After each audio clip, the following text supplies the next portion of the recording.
Imagine your child who once loved going to school or playing with friends suddenly becoming quiet, withdrawn, or anxious. For many parents, discovering that their child is being bullied is heartbreaking. And yet, childhood bullying is something that nearly 20% of students experience worldwide. How do we as parents support our children to overcome this? As someone who has worked with many families on this issue, I know how difficult it is for parents to help their children deal with bullying. One mother I helped watched her once confident son lose interest in sports and schoolwork after facing constant teasing. But with guidance and support, he not only regained his confidence, but he also learned how to navigate social situations with resilience. And in my own life, I've experienced how deeply childhood bullying impacts your self-esteem and your emotional well-being, even into adulthood. I've been bullied by many people, and I can share those stories with you. In fact, I do in many of my other videos and inside my Get Up and Grow community. My own children also encountered a variety of bullies as well. Bullying among children can take many forms. It's typically repeated behavior that seeks to harm, control, or even humiliate another child. Let's look at the main types of bullying that we get. There's physical bullying, like hitting or pushing, or other forms of physical actions that harms a child's body. Then we get verbal bullying, like name-calling, insults, or even threats that are meant to hurt a child's feelings. And then there's social or relational bullying, and that is exclusion from groups, spreading rumors about someone, or manipulating friendships. And finally, cyberbullying, which is really becoming a big problem. And that is when children use technology like social media, messaging apps, or even games to harass or threaten another child, or even to spread lies about them. Each type of bullying can severely impact a child's sense of security, their self-esteem, and their mental health. I made a video about the origin of bullying that you might find interesting.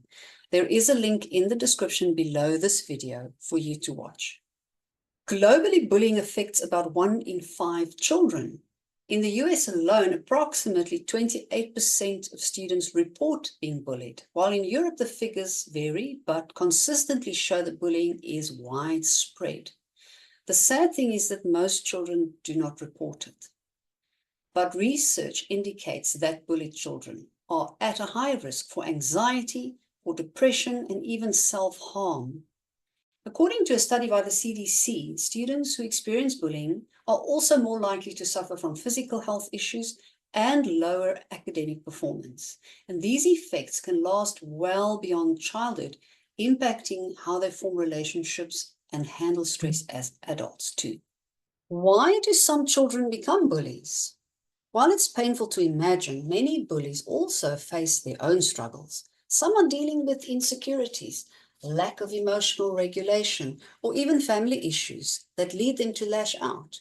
And others may have learned bullying behavior from their siblings or peers, or even from things they've seen in the media.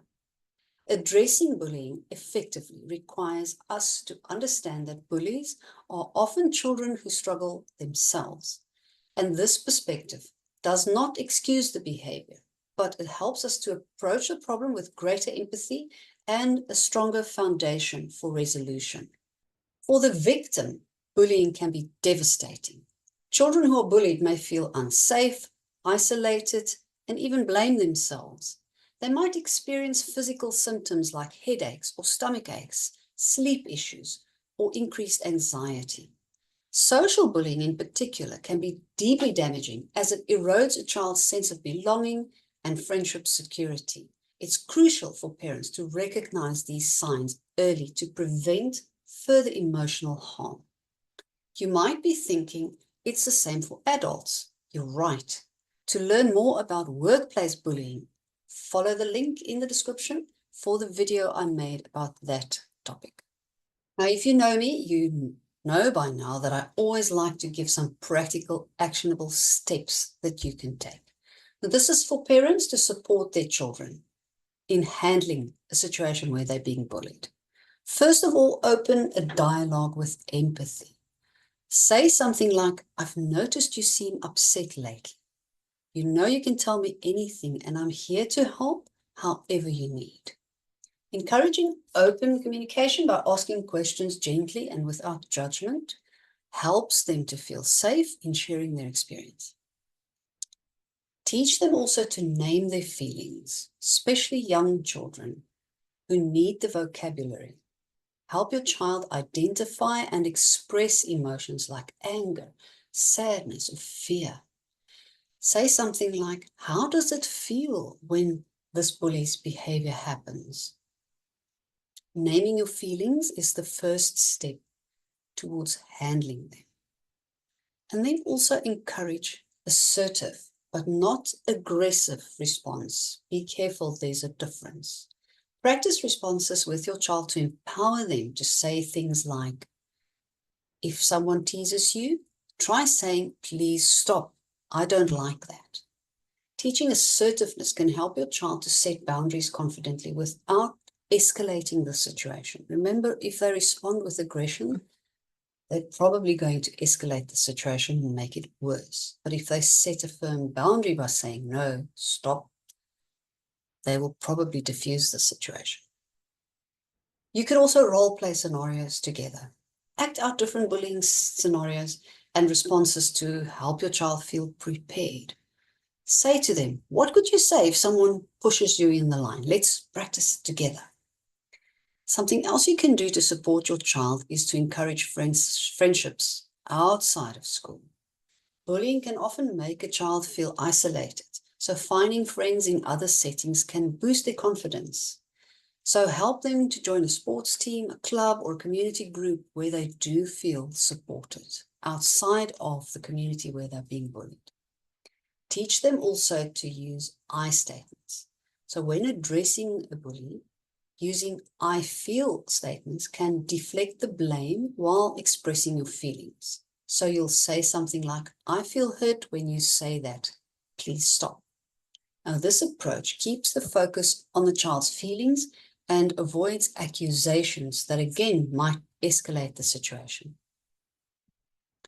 Also, foster a growth mindset in your child. Help them see that challenges, including bullying, don't define them. Say something like, this is hard, I know, but I'm proud of how strong you are becoming. Let's think of ways to handle this together. And then also involve the school and keep records. Document incidents and involve the teachers or school counselors if the bullying persists. Request a meeting with the school staff to create a support plan for your child and be persistent with that.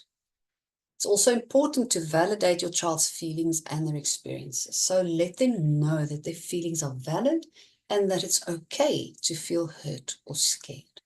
Say to them, it's completely okay to feel hurt. You're not alone in this, and I'm here to help you. So reassure them. Also teach your children bystander awareness. If your child witnesses bullying, teach them how to support their friends. If you see someone being bullied, you can help by being kind to them or telling a teacher what's happening. It's very important to report bullying. Even bystanders can report it. It doesn't always have to be the victim. And then model positive conflict resolution at home. Children often learn conflict resolution from the way their parents handle it. Show empathy, show patience, but assertiveness in handling your own disputes. And this teaches them by the example that you're setting for them. Finally, celebrate your child's strength and resilience. Please affirm your child's resilience, emphasizing how facing challenges build character. You can say something like, you're becoming such a strong, kind person. Every time you handle a tough situation, you grow even stronger. Encouraging resilience is one of the most empowering things we can teach our children. The ability to bounce back from adversity is so valuable. Encourage them to focus on activities that they love and skills they enjoy, whether it's sports, art, reading, helping others, or whatever. Develop their hobbies and their talents because that can improve their self-esteem, and remind them that they are capable of amazing things, even when others are trying to bring them down. But if the bullying persists or your child struggles with feelings of isolation or depression, please consider reaching out for professional help, such as a counselor or a therapist who specializes in child psychology. Therapy can be incredibly beneficial. It provides children with tools to process their experiences, it helps them to express themselves, and it builds their self-confidence. Bullying is never okay, and every child deserves to feel safe and valued. As parents, we play a crucial role in supporting our children and teaching them to stand up for themselves with courage, but with kindness. So by equipping them with practical tools and unwavering support, we can help them to navigate these challenges that they face and emerge stronger. Remember, you don't have to tackle this alone. Seek out resources, join our community, and together we can build a world where every child can thrive.